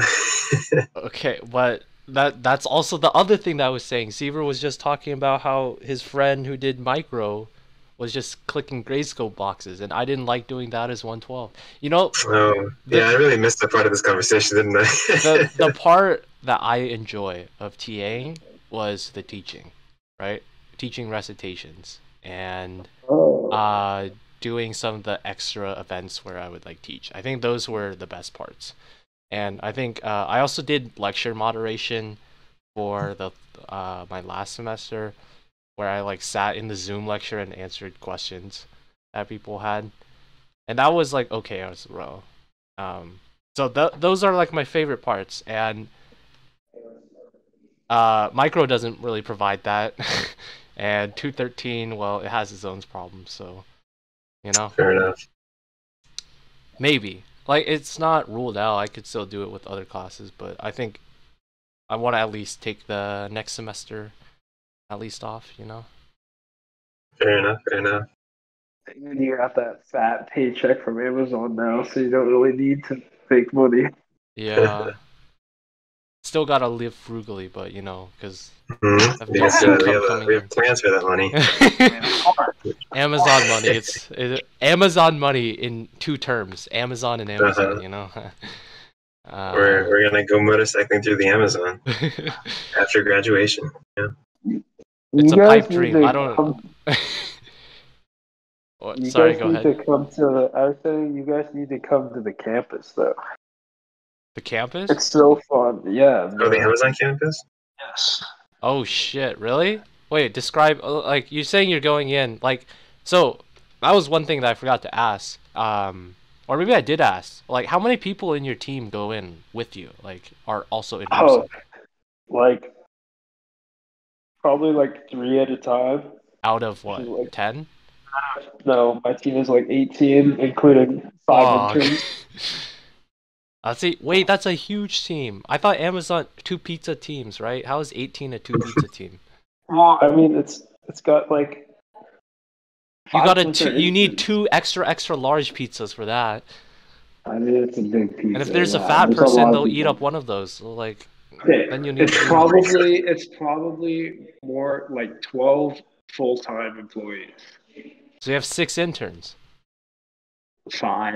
I mean, my math's not adding up, but it's around that, like Wait, 12. you have 5 interns? How many? So you have 5 interns like working on the same team as you? Yeah. I have 1, and that's me. I have 0. So, I mean, I Okay, have 1. yeah. Yeah. I had 1, and then she moved to a different team because her project like became more relevant with another team. So then it was just me. I can't believe you have 5 fucking interns also with you. Yeah. Except only one of them is in person, and I've never seen her because she goes to like a secret spot or something. She Oh, never come to the, like, we have a designated floor, and like desk and stuff, but I've never seen her there. She like introverted. Maybe you should look for her or like ask her like, "Yo, you want to Yeah, meet where do up?" you go? I don't know. Maybe I was thinking about it, but like I was so busy this week with my design doc because I hadn't really started it, and it was due Thursday, and I had like nothing done by Monday, and I was like, okay, I gotta just grind. Yeah. I was Yeah. like so stressed. So Bruh. it's like school then, right? No, no, Like dude, this is what I I don't like feel about salary for work. yeah, I feel for Len because he was describing how he was like grinding on his shit too, and I'm like, buddy, you need to chill on it. I don't think it's don't act like don't treat it like CMU work. You don't have to grind as hard. I don't think. I saw Len's. His was super thorough. Like I saw it before it even finished. I was like, oh, this is way better than mine, bro. Did he send it to you too? He was like, yeah, I don't really know what I'm doing. And I think he was like stressing his some Mm, people. yeah, I know. He was like, He was doing they that were. too. He like sent it to me and Herdesh. Herdesh. I don't know if you know Herdesh, but um I don't think yeah, so. he's another CMU person who's at Amazon. Gotcha. There's a bunch of CMU people at Amazon. Um, but yeah, Here's he the sent it thing, to me. though. Like, I wasn't stressed, and then my manager, I showed it to my manager at first. She was like, "Yo, why do you have nothing done?" It's like, oh, I didn't know I was Yikes. supposed to have that one by now. And then so I was Yikes. like, oh god. And then I started freaking out Yo, because I like still want to do well and stuff. yeah, So, uh, yeah. oh, this is clutch. My mentor is great. Like he lives like 3 minutes away from me walking. So I walked over to his apartment. He got me lunch. And then from 4 to 9 o'clock at night, we just talked and I figured out what to write about and stuff. Oh You were wow. talking for five It was hours about really, like work, or is it just about everything? it's about everything, Okay. but mostly my project. Hmm. Shit. I Is don't he think a I. young guy or What? is he young, like our 30s or? I'd say I think it's 35. Okay. Okay. Is that classified as young? I Yeah, I guess. Yeah, mean it's like that's middle. like Yeah. halfway in the grave, you know. The grave 70. Really? No, I mean It's a bit of an early it, grave. it seems like that's like twice my age, bro. Almost like, You're 35? huh?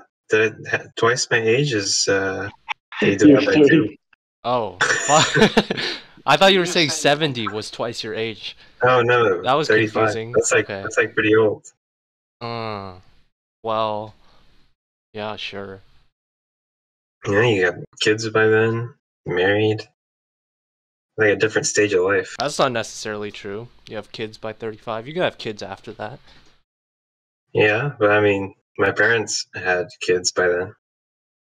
Hmm. That's how I benchmark things. Thank you for sharing. Yeah, no problem. Congratulations. Congratulations. Um, um, what the fuck were we talking about? It was Hey, Amazon. Oh, the design doc. And how do we get to there? Shit. Oh, I asked you the in person. Yeah, that's what it was. So like for me, that made more sense what you're saying. Like 3 people out of an 18-person team. That's like around the proportion that my team goes in person. There's like one person who goes semi frequently, and then everyone else is basically not frequently going to the office. Is Amazon giving you the option of like indefinite work from home? I mean, not you, but like No, full-time I employees. don't think so. Like I saw there was an email. I don't know if you got the same email, Seaver, but there was like an email to like employees and stuff, and they were talking about how the current plan is like 3 days in person, 2 remote, like from now, like later on, how it will be in the future. So Mhm. it's not really like fully remote. Because my company is giving an option. Like, you can fill out a form and then you can be remote forever. That would be awesome. Hmm. Like, does remote forever mean you're like banned from company offices, or like? Yeah, I don't really know how that works. I mean, I'm not in the loop because it doesn't really apply to me. Probably, But it probably means you don't get an assigned desk or something. I'm fine with that. Like, if I was Well, working like that. I think when you're young, it's better to work not remote because like you want to meet people. It's like your career is just taking off. It's like right. you don't really know what you want to do. It's better to like network and make connections. And also, Mm. it's easier to learn, I think, in person because Oh, I have so absolutely. many questions, right? Oh yeah, And we talked I about mean, this. it's like a million Slack pings is what it is. I just ping my mentor over and over again. I feel like it's annoying. Um, Yeah. and then I get like maybe 15 minutes, 20 minutes a day with the mentor, like one on one. So it's like harder to learn. I think the forward thinking that you're talking about, Seaver, like networking and learning from people, that's what a responsible person would do, you know. So, you know where I fall. uh, Possibilities. yeah, the possibilities. That's cool. So wait, we were also talking about how there's a lot of CMU people at Amazon too. What is Mason there as well that you were talking with? Yeah, I mean, I'm not with him. He's outside still, but yeah, we were gonna live together actually. But we had a housing dispute because I wanted to live in the U district, which is like where UW campus is, Mm-hmm. and he wanted to live super close to Amazon, where it's like super expensive. And I was not about that because I wanted to save my stipend. Yeah. And I ended up squatting at my friend's apartment then. That's even better than like I bet the rate he get. Do you even have to pay anything to him? I mean, the problem is tomorrow. I mean, no, which is great. Uh, but the problem is I have to like do some chores for him while he's gone. Like tomorrow, I have to rent a U-Haul and I have to go pick up a sofa he bought and move it into his apartment. Oh And shit. he's on the By fourth yourself? floor. Well, I'm probably gonna get a friend, but he's on the fourth floor, and it's gonna be 100 degrees. It's That not sounds gonna be horrible. fun. Yeah, that is. He picked the worst timing. Like fucking when the heat wave is happening right now. Can't. I don't even want to think about it. You definitely could have picked a better time. Yeah. Unfortunate. I mean, at least you're saving all your money, you know. That's forward thinking. That's good. Um how many other people do you know from CMU that are working at Amazon too? We have that Slack channel, but I know, but how many um, people do you recognize that you like actually talk to at CMU? so besides besides you, I mean, I know Len, Mason, this girl Sophie, uh, and of course, Fee. P? Uh, Fee? yeah. Fee. Oh, Fee. I thought you said P, like P-E-E. I was like, what the fuck? Johnny Uh, P. and Yusuf. Oh, Yusuf's there too? Oh shit. Really? The whole Not swim here, but team. The he's whole in Hammerschlag California. swim team. Yeah, exactly. We're just Amazon, born to be Amazon. Sick. But yeah, that's pretty much it. I think Okay. as far as people that I actually know I didn't know Yusuf was there. Fuck. pretty well. Yeah, That's yeah. cool. Well, he's in California, so he's Okay. remote. Has anyone else That's pretty much it. Sorry, continue. I think he was gonna work in Seattle, and then he decided to go remote, and then he changed again. So now he's working at like the Palo Alto offices or like wherever the ones in California are. But is his team still in Seattle? No, he changed teams. Oh, okay. That makes more sense. I see.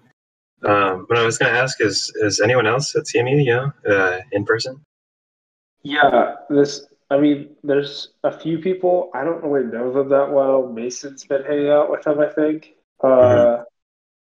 I've been kind of out and about doing other things. I've been swimming. That takes up a lot of time. Grind never stops. Yeah, well, that's the thing about swimming is that like it's kind of ingrained in me now. So when I'm not doing it, I kind of don't feel good. Oh, Like I feel kind of gross. the fuck? Isn't that like addiction? Like It's cocaine? kind of like low key, like it's lightweight, kind of not good. Lightweight drug. Like, yeah, exactly. Like it's like when you don't brush your teeth in the morning. Like I'm serious though. Like it kind of is. Like I'm kind of relying on it. So Do you plan on swimming for the rest of your life? I mean, probably some form of swimming. Probably not the same commitment level that I'm doing right now, but 200-meter IM, 70-year-old. Yeah. I mean, you can swim that old. Mm-hmm. Maybe not like yeah, same, but you can swim. Yeah, that's true. Arnold Schwarzenegger still lifts. A lifelong sport. He's not 70, is he? Is he 70? Yeah, he's older. He's more than 70. Fuck. That's a tone, man. He's old. 73. Okay. Yeah. I was if swimming is like a drug, you think you're gonna relapse if you don't swim for a while? I don't know. It's just like if I don't swim, no. See, the thing is, like, I have withdrawals, like, but they don't go away. Yeah, that's the right word. I said relapse. That was definitely the wrong word. I meant withdrawals. No, I had that when like COVID happened and there was no swimming, and I was like, bruh, I have to run now, and then running is not the same. No, I get that too. I had a short stint where I was trying to like run every day, and that clearly didn't work out. Or actually, I wasn't trying to do it every day, but I was trying to at least do it consistently, where I had a few days a week that I do that. And running just sucks. Like, it's not fun. I don't know. I like it. I could probably like maybe once or twice a week if I was actually disciplined, and it has to be like an outdoor run, like on a trail or something like that. Like, I don't really mess with track. That just seems lame. It's really boring, the track. It's like the same thing, right? Yeah, I mean, it's not. I mean, the pool's like that's the pool is essentially. That is the pool too. It's like the pool is like multiple strokes, and it's the pool's a rectangle, man. It's just a concrete rectangle. Yeah, circle. With blue water. Or clear water. The pool like regulates your temperature though, right? That's Is that in contrast to running? Is that what you're trying to say? Yeah, in contrast, because like if you go out running right now, you'd like die. You'd die. You'd actually die, maybe. That's no good. Yeah. Well, no, I swam this morning, so that's the other thing. Like, I'm so tired because I've been getting up every single day at like 5:30. Oh, whoa. And I've never done that before. This is like extreme for me. Like, I've gotten up at 5:30 like 3 days a week, but 7 days a week, it's killer, bro. Yeah, why are you doing that? Because I have to swim. I have to swim in the morning. Why And can't you I can't swim swim it at night? because I have to swim with a team, and that's when they practice. What the fuck? At 6 in the morning? Actually, they also have practices in the middle of the day, but that also doesn't work because I have work. So it's the morning or nothing, and I choose the morning. Wait, who do you swim with? Is it CMU people? No. I mean, there's this new kid that is going to CMU, but he's in high school still right now. It's called a swim team called Seattle Metropolitan Aquatic Club, which is or SMAC is what everyone calls them. Smack. Smack, okay. It's a good And, acronym. yeah. But yeah, that's who I've been trading with. It's been good. They're good trading. Wait, I just wanna. This is completely off topic, but when you're talking about SMAC as an acronym, I recently figured out that when you say meta in like a game, like a video game, like that's the meta. It could mean most effective tactic available. You know, like I didn't know. I'm pretty sure that's not a real acronym, but apparently it could be an acronym too for that kind of shit. Like the most effective. That was. Thank you for the input. I just needed to say that. Like, I needed to share that. Appreciate it. As a aside, it was something that was, you know. So, are you gonna do any competitions with Smack? Yeah, well, that's the thing. I have to figure out if I can, because if work can afford it, because I want to go to this one at the end of July, but it starts on a Wednesday, Mm. it ends on Saturday, so I'd have to miss like parts of work, and I don't know how my manager would feel about that. Yeah, just say Do you have have to go COVID. in? Just say you have COVID. No. Nah, I already got COVID and I got the vaccine. So. Oh shit! You had COVID? When did you have COVID? CMU. Oh shoot! Fuck. Wait, when were you at CMU? Last semester. Oh, you went back. Okay. Yeah. Where did you stay last semester? Was it at like where you're gonna stay this next semester? I stayed in the fraternity house. Oh. Mm-hmm. And then we all got COVID, so what do you want? And What how bad was it? I didn't have symptoms, but I had to get quarantined at Mudge for 10 days, which was the worst thing ever because I got Chartwell's catering. They didn't Oh order us no! all food. Not the O-week food. Yeah, throwback. Was it that bad? I don't know if the O-week food was that bad. I mean, if you have to eat it for like 10 days straight. Yeah. Then that's Wait, so bad. so you have to go into work if you're hybrid? Like you get to pick when you go in? No, I can go in whenever I want to. It's just that I have to I have to do the stuff, and it's like hard to do if I try to do it at night. Like nobody's online, and if I have to ask questions, like what am I going to do? Mm-hmm. Yeah, that makes sense. It's just inconvenient to do it in the middle of the day. You joined SMAC. How easy is it to just join these swim clubs? Did you have to apply or just say like you already swim competitively? What kind of restrictions do they have on letting people in? Basically, I just emailed the coach and I was like, "Hey, I'm gonna CMU. I know a few people on the swim team. Can I swim here this summer?" And there's like, "Yeah, you can try it out." So I tried it out, and now I've been consistently going. I just have to pay them. I haven't paid them yet. How much is it? It's $300 for the summer. Okay. I don't think that's that bad. I don't know what I don't know what the it is. comparison is. Yeah, I don't know what the scale is, but like sports cost money, so 300 doesn't sound that bad. Ideally, you probably want it for like 200 to 300, and My team at home is actually like 375, which is kind of insane, in my opinion. Isn't that like Mhm. just a result of everything being expensive in the Bay Area though? Because your home means Bay Area, right? Yeah. Yeah, I mean maybe, but and that's probably what it is.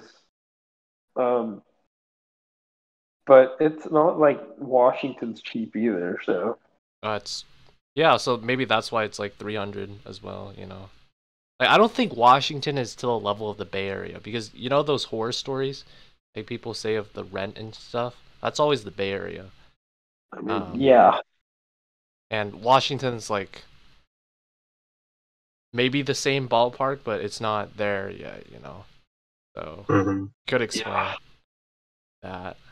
you're right. Yeah. Speaking of the Bay, have you always lived in the Bay Area? Has that always been your home, or what? You moved there at some point? Nope, I've always lived there my entire life.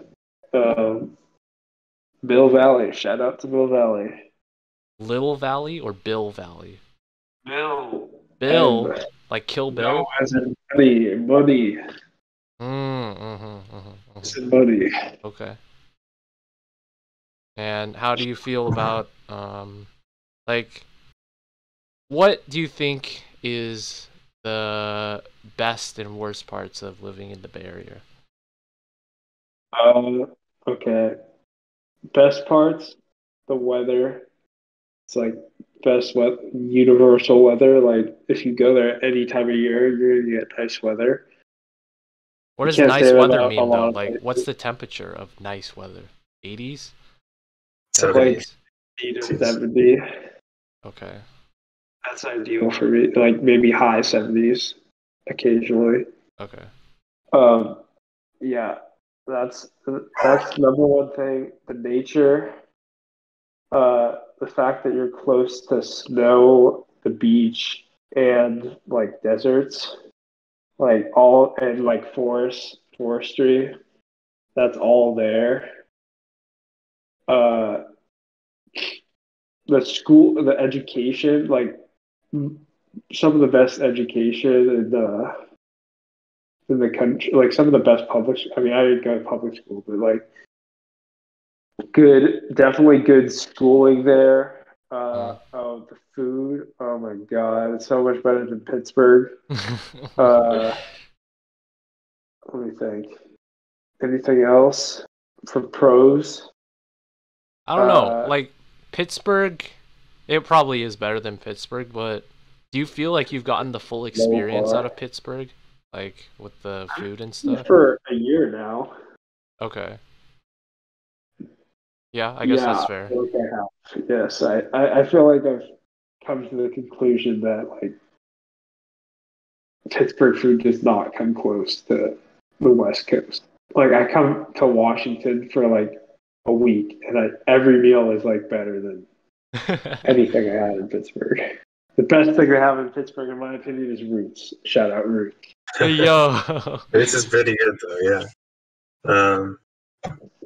Yeah, Pittsburgh Um, food's alright. I guess. I guess like it's not as metropolitan as West Coast, so you don't yeah, get. I mean, yeah, and that's just what maybe that's just what I grew up with, but like the signature stuff in Pittsburgh is like wings, French fries, like meat sandwiches with sausage and like Yeah, that's true. sauerkraut, That's Mhm. not. barbecue. And I like that, don't get me wrong, but it's not something I'd want to have for lunch every day. Like I'd rather have like that's why I would rather have roots every day because like I think that's my type. But Mhm. honestly, no, my favorite food, fish and sushi, and you just can't really get anything good like that in Pittsburgh. That's true. Um, Do you have a particular restaurant in mind in the Bay Area that you always go to? And the Bay Area, probably Samurai Sushi is Samurai my sushi. go-to. All right, Yeah, keep that in mind if I ever go there. Next time I I mean, visit Bay Area, I'll keep that in mind. or Godzilla Sushi. I mean, Okay. yeah, I mean they're not chains. They're like you have to like actually like look for it. But yeah, they have that. I like. There's this other place called Soul Food. This is a chain, but I think it's like Puerto Rican food. So good. Let me think. There's just like poke bowl places everywhere. I like poke. I thought it was okay. I never I love liked it poke. that much. I love poke. It's one of my favorites. Definitely, that's an S tier food for sure. Mm-hmm. But anyway, off the food topic because now I'm hungry. About living in the Bay Area because there's also a lot of them too. Wait, It's what was? crowded, There's a lot of like what? CON. Oh, a lot of cons. Oh, okay, okay. Um, there's a lot of people. It's like overly crowded, and as a consequence, housing super expensive, gas super expensive. Uh, like, let me think. Oh, fire season sucks. Oh shit, yeah. Oh, were you there when it was like orange in the Of sky? course. Yeah. That was That crazy. I saw pictures. yeah. That's probably one of the worst things now. Um, I'd say there's a lot of sometimes the vibe is kind of annoying because there's just a bunch of like there's some merit to the stereotype that it's a bunch of uh stuck up rich kids everywhere. Mm. There's like some merit to that. Let me think. It doesn't snow. At least, but you have access to like mountains, though, right? Yeah, Yeah. I mean, it could be a plus. It depends on. North. You can go north and then you can get snow. Yeah. Depends on where you are in California or the Bay Area. But yeah, I think those are the worst. The taxes suck. Mm, Yeah. Uh, You know, fucking Washington doesn't have income tax, I think. yeah, yeah, Texas doesn't either. Oh, lovely. Yeah, but they Moving have to like Texas now. oh, and I get a California wage, but I don't have to pay income tax. It's good. Yeah. Wish you could. It's like one of those quirks. Oregon doesn't have sales tax. You can like buy shit, and I think that's actually, you know, I don't know if you use Steam, Seaver, but like when I buy stuff on Steam, I never have to pay sales tax.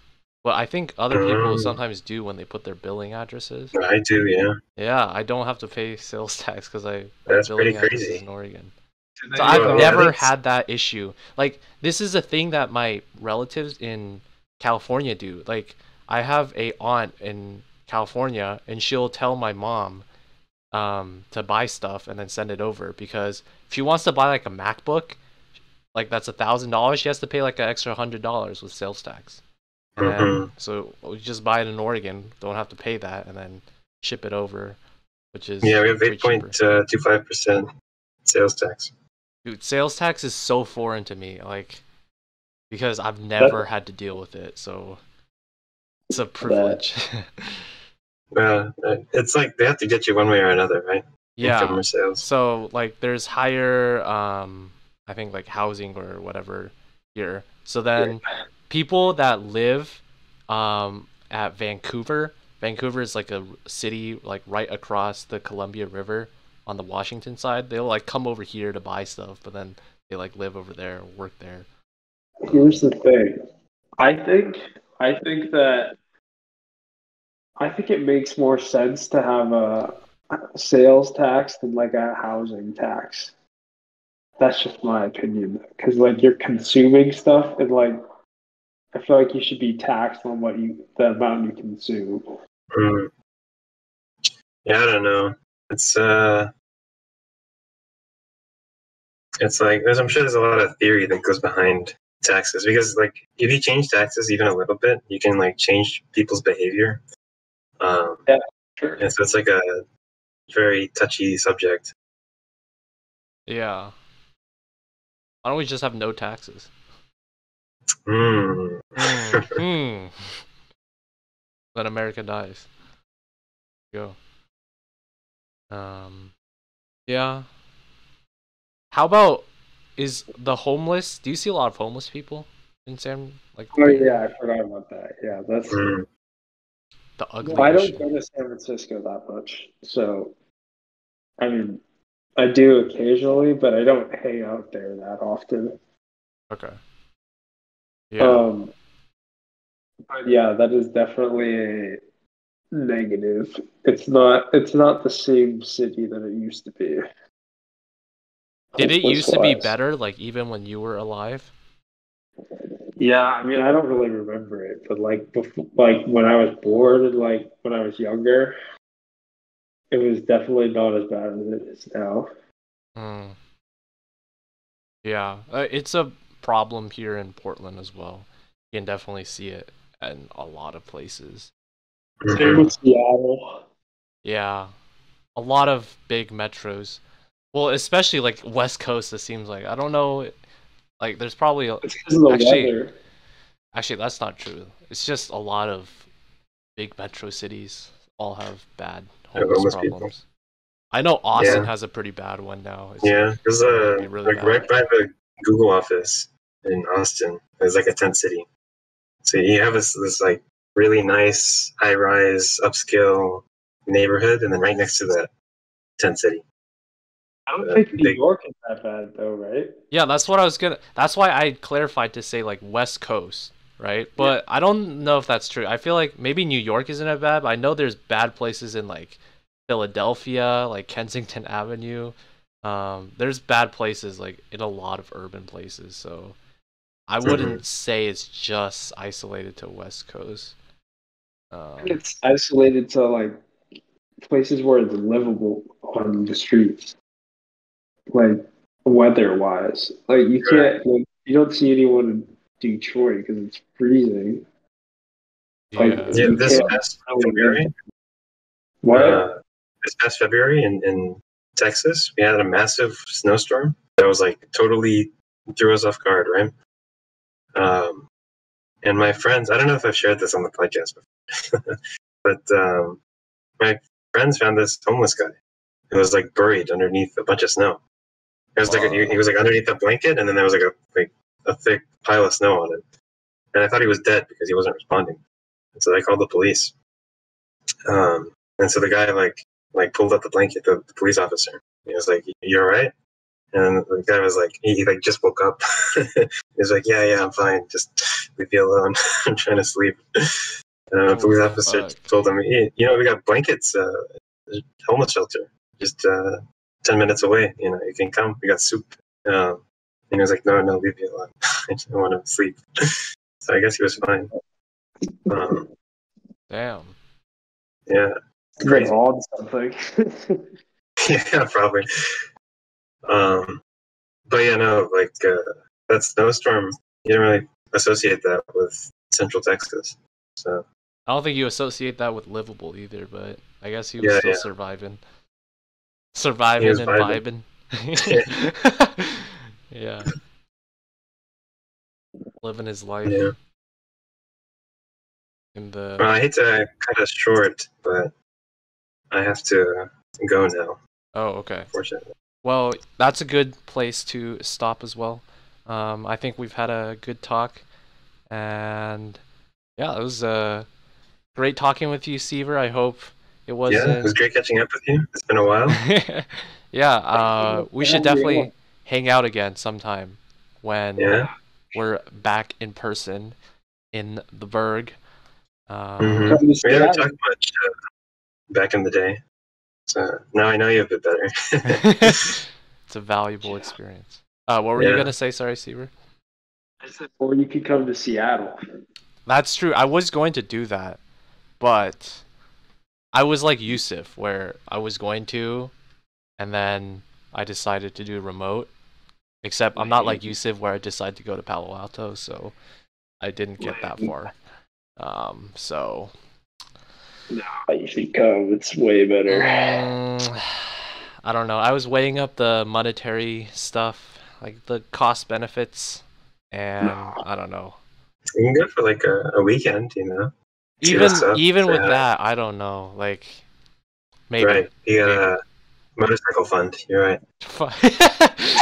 You can expense it to Amazon. I don't think they'll expense that. Like my They living will. in Seattle. Flying out, dude. They're flying out my entire team. What? Or Like the the other flight tickets? interns. They expense that? Yeah. Yeah, I know they cover that in like the stipend, but that was like at the beginning, I think. And this The is like, beginning and the end, right? yeah, I don't think Telling they'll. you that my team is they're getting the Amazons here, or the other interns that are remote. They're bringing them here for a week, and then we're gonna do like activities, I guess. Oh, And really? wait, Yeah. but the point is, did they expense it?